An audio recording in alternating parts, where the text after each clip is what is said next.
الله په ذات باندې توکل متعلق په د یو عظیم هستی خبر درته وکم. غزوه تبوک کې محبوب فرمایل اے زما صحابه ډیر زیات ضرورت دی، ډیر زیات ضرورت دی، ګرمي دی، لره سفر دی، یو میاش په یو خوا لګو بل میاش په بل خوا لګو او الته بچ څومره ټیم تیرو، ډیر لره سفر دی، کم از کم 3 میاشتې مونږ له مونږ ته زاده رات پکار دی. ہر یو صحابی زی کوشش کئ. حضرت علی رضی اللہ تعالیٰ عنہ فرمائی مونگا ہر یو صحابی دا کوشش ہو چزل ہر صحابی نا مخ کے شمپنے کئی پروپو کے نا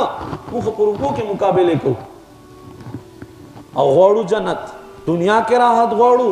آخرت کے ہم راحت غوڑو نمائی عزت مندو فرمائی مونگ چکل ہم کوشش کڑائے دے. حضرت ابو بکر صدیق رضی اللہ تعالیٰ عنہ مونگ نا مخ کے شوئے دے اور دے موقع باندے ہم حضرت ابوبکر صدیق رضی اللہ تعالیٰ عنہ کم مال و متاع اور آئے اور محبوب ورطا فرمائی اے صدیق صدر آوڑا کور کے دے سپرے وہ قربان ہر سم راوڑو او کور کے میں اللہ دے اللہ رسول نم پر خود ہے دے نور میں اس نم پر خود ہے کتابون علی کی تردے پورے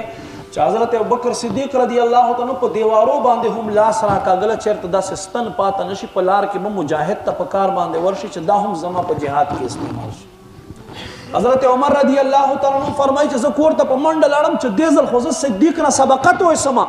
وی محبوب رہتا ہوں فرمائی چھ سمر دے رہا ہوں چھ قربان نیم مال میں کورتا والا کرو نیم میں تا پا بارگاہ پیش کرو ما تا پوزو کچھ صدیق وی چھ صدیق خطول رہا ہوڑا ہے میں چھ بیا ہم صدیق رانا مخکش نبی پاک صلی اللہ علیہ وآلہ وسلم فرمائی کدی کل خلقوں نے کئیرا گونڈے کے غوثانو قطبانو اولیاءو صحابہو ٹولو نے کئیرا گونڈے کے فرمائی صدیق نے کئیو سرائے کیک دے میزان پتہ لے فرمائی دے کل امت نمد ابو بکر صدیق نے کئی زیادی اگر زیگے سبحان وہ خلقو پر رب بانے توکل کول